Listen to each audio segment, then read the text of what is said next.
ओम श्री गणेशाय नमः। जय माता दी मित्रों, साधकों और भक्तजनों, आप सबको नवरात्रि की हार्दिक शुभेच्छा। हम सभी बड़े श्रद्धा भाव से अपने सामर्थ्य के अनुसार मैया की पूजा करते हैं। जब हम मैया की हमारे घर में कलश स्थापना करके माँ की चौकी लगाते हैं तो कर्म साक्षी दीप भगवान अखंड ज्योत के तौर पर लगाते हैं ताकि हमारे घर से अज्ञान का अंधेरा दूर हो। अखंड ज्योत 9 दिन जलती रहनी चाहिए। नहीं दोस्तों, जगती रहनी चाहिए। जलती तो दीपक हम छोटा सा जलाते हैं, अखंड ज्योत जगती रहनी चाहिए, ऐसा शास्त्रों में कथन है। 24 घंटे लगातार अखंड ज्योत की अग्नि हमारे घर की सारी नकारात्मक ऊर्जा को समाप्त कर देती है। हमारे घर में सुख, शांति, समृद्धि, महालक्ष्मी जी का आशीर्वाद, रुके हुए काम अपने आप बनते हैं, धन के नए मार्ग खुलते हैं। अग्नि की तरह हमारी किस्मत चमकने लगती है। अग्नि जैसे ऊपर की तरफ जाती है, हम भी उत्तरोत्तर प्रगति करते रहते हैं। मित्रों, आप चाहते हो कि माता जी अखंड ज्योत की तरह हमारी किस्मत चमकाए तो कमेंट बॉक्स में जय माता दी ज़रूर लिखें। अगर आप नए हो तो चैनल को सब्सक्राइब करिए, बेल आइकन को प्रेस करिए, शेयर करिए, लाइक करिए, ताकि ज्ञान भरा हमारा नाता यूं ही चलता रहे। अखंड ज्योत के सामने बैठकर आसन लगाकर अगर माँ के नाम का आप जाप करते हो तो आपकी जो भक्ति का लेवल है कुछ अलग स्तर पे ही पहुँच जाता है। और अग्नि तत्व हमारे अंदर है, वही अग्नि तत्व का स्वरूप अगर जगता रहता है पूरे घर के अंदर तो हमारे घर में जो नकारात्मक ऊर्जाएं हैं वो प्रवेश नहीं कर सकती है। भूत प्रेत पिशाच बाधा ये सब दूर रहती है। अखंड ज्योत से हमारा मन एकाग्र होता है और जो हम मंत्र करते हैं उसका फल 1000 गुना मिलता है। अखंड ज्योत को लेकर मैया के भक्त यानी हम सब के मन में बहुत सारी शंका कुशंकाएं रहती है कि अखंड ज्योत किसकी बनाए, कितनी बनाए, अखंड ज्योत में तेल या घी का उपयोग करें, अखंड ज्योत कहाँ रखें, कैसे रखें, अगर अखंड ज्योत बीच में बुझ गई तो, अगर घी तेल भरना हो, बातें ऊपर नीचे करनी हो, एडजस्ट करनी हो तो कैसे एडजस्ट करें। अनुष्ठान यानी ये जो नवरात्रि का व्रत है वो समाप्त होने पर इस अखंड ज्योत का बुझाए या फिर कंटिन्यू रखें। बहुत सारे सवाल हैं, इसका हम अपनी समझ से जवाब देंगे। माँ के नवरात्रि या कोई भी अनुष्ठान में अखंड ज्योत कलावा से बनाए, रक्षा सूत्र से बनाए और उसका नाभ हमेशा सवा हाथ रखें, क्योंकि सवा हमेशा शुभ होता है। हम कोई भी कार्य करते हैं, कितनी भी दान दक्षिणा करें, अगर हम उसे सवा न करें तब तक वो पूर्ण नहीं होता। अखंड ज्योत हमेशा 2 जगह है, एक घी की, एक तेल की। जो घी की आप अखंड ज्योत बनाते हो वो मैया के राइट हैंड की तरफ रखें और जो तेल की हम जो अखंड ज्योत जगाते हैं वो मैया की लेफ्ट हैंड की तरफ हम रखते हैं। हमेशा अखंड ज्योत को लकड़ी के पाट पर लाल कपड़ा बिछाकर एक पात्र में अक्षत का कमल पुंज यानी अष्टदल बनाकर रखें। अखंड ज्योत को हमेशा आसन दे, ऐसे नीचे नहीं रखना चाहिए।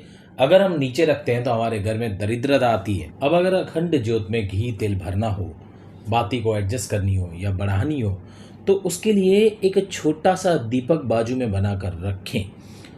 वो दीपक को आपको इसी अखंड ज्योत से जलाना है, अलग से नहीं जलाना है। अगर आप अलग से जलाएंगे तो ये अखंड ज्योत नहीं कहलाएगी। इसी अखंड ज्योत से पहले वो दीपक को जलाना है, फिर अखंड ज्योत को आप एडजस्ट कर सकते हो। इतना ध्यान रखने के बावजूद अगर अखंड ज्योत बुझ गई तो क्या हमें दोष लगता है? माँ ने क्या पूजा स्वीकार नहीं की? साधकों, आपको रत्ती मात्र भी डरना नहीं है, कोई भी शंका कुशंका मन में नहीं लानी है। एक बात सोचिए, क्या कोई माँ अपने बालक का कभी बुरा कर सकती है? कभी नहीं करती दोस्तों। माँ माँ होती है। अगर तो भी हमारे मन में बुरे ख्याल आए, शंका कुशंका आए तो माँ से तुरंत माफ़ी मांगिए। गंध पुष्प अक्षत से माँ की पूजा करें और 11 बार माँ का नाम ले लें। बार बार बुझती है तो ध्यान रखिए हमसे कोई बड़ी गलती हो चुकी है, ये गड़बड़ हमने पहले कभी कर ली है। तो इसके लिए आप क्या करिए, गाय को गुड़, चना दाल वगैरह खिला दीजिए। हमने कलश स्थापना करके माँ की चौकी लगाई है, अनुष्ठान किया है तो भाई सभी जनों को घर से बाहर नहीं जाना चाहिए, कोई एकाध जन को घर में रुकना चाहिए, उस अखंड ज्योत का ध्यान रखना चाहिए। क्या होता है कि हम किसी को बुलाते हैं और वो घर अगर बंद पाता है तो वो इंसान फिर हमारे घर पे वापस नहीं आता, उसका अपमान होता है। हम माँ को इतने प्यार से बुलाते हैं और एक छोटी सी गलती करते हैं तो माँ फिर हमें मुड़कर नहीं देखती है, बड़ा अपराध होता है, घर में दरिद्रता आती है। इसलिए ध्यान रखें कि भाई घर को बंद ना रखें। दोस्तों, अनुष्ठान के पश्चात कुछ लोग ना अखंड ज्योत को बुझा देते हैं। बुझाना नहीं है, ये घोर पाप है। आपको इस अखंड ज्योत को ऐसे ही रखना है, उसे स्वयं बुझने देना है। फिर ये अखंड ज्योत का जो तेल हम कुछ बचता है, उस तेल का आप कैसे उपयोग करें, एक वाटी में वो तेल मंदिर में रख दें और ये जो आपका कंकु, हल्दी, जिससे आप गंध वगैरह से तिलक लगाते हो, उसमें थोड़ा तेल मिक्स करके तिलक लगाइए। ये इस तेल से जो 9 दिन माँ आपके घर में रहती है, जो शक्ति हमारे यहाँ रहती है, उस तेल से आपका ये तेल इतना पावरफुल हो जाता है कि वो अगर तिलक आप लगाते हो तो आपका आज्ञा चक्र खुल जाता है और हमारे चेहरे पर तेज आता है। सभी के घर के जितने भी लोग हैं उनके चेहरे पे तेज आ जाता है। और एक प्रयोग करें दोस्तों, एक सेल्फी ले लीजिए अपनी।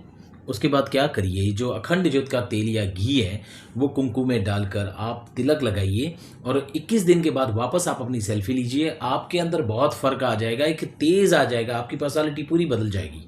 माँ के अखंड ज्योत के तेल घी से छोटे बच्चों को मसाज करिए, उनका आरोग्य बहुत ही अच्छा रहेगा। और भी अगर तेल घी बच जाए तो आप अपने मंदिर के जितने भगवान हैं उनकी पूजा के लिए वो यूज़ कर सकते हो, या तो आपके बाजू में कोई मंदिर रहता है वहाँ पे दीपदान करिए। दीपदान से बड़ा कोई सर्वश्रेष्ठ दान नहीं होता है। पूर्ण श्रद्धा से हम माँ की पूजा करते हैं और ये अखंड ज्योत का हम ध्यान रखते हैं तो ये अखंड ज्योत इतनी पावरफुल होती है, इतना मैग्नेटिक पावर होता है इसके अंदर कि सारी नेगेटिव एनर्जी दूर हो जाती है और ये अच्छी चीज़ों की अपनी तरफ खींचती है। आपके घर का वास्तु बदल जाता है। दोस्तों ध्यान रखिए, आपके घर में पूरा बदलाव आ जाता है, पूरा घर पॉजिटिव हो जाता है, खुश हो जाता है और आपके घर के सारे काम धीरे धीरे अच्छी तरह से होने लगते हैं। मैया के अखंड ज्योत यानी अग्नि स्वरूप से हमारे घर में सुख, शांति, ऐश्वर्य, समृद्धि आती है। मैया के भक्तों, बाल को मैया आपकी हर मनोकामना परिपूर्ण करे, आपके घर में सुख शांति रहे। ओम शांति तथास्तु। जय माता दी।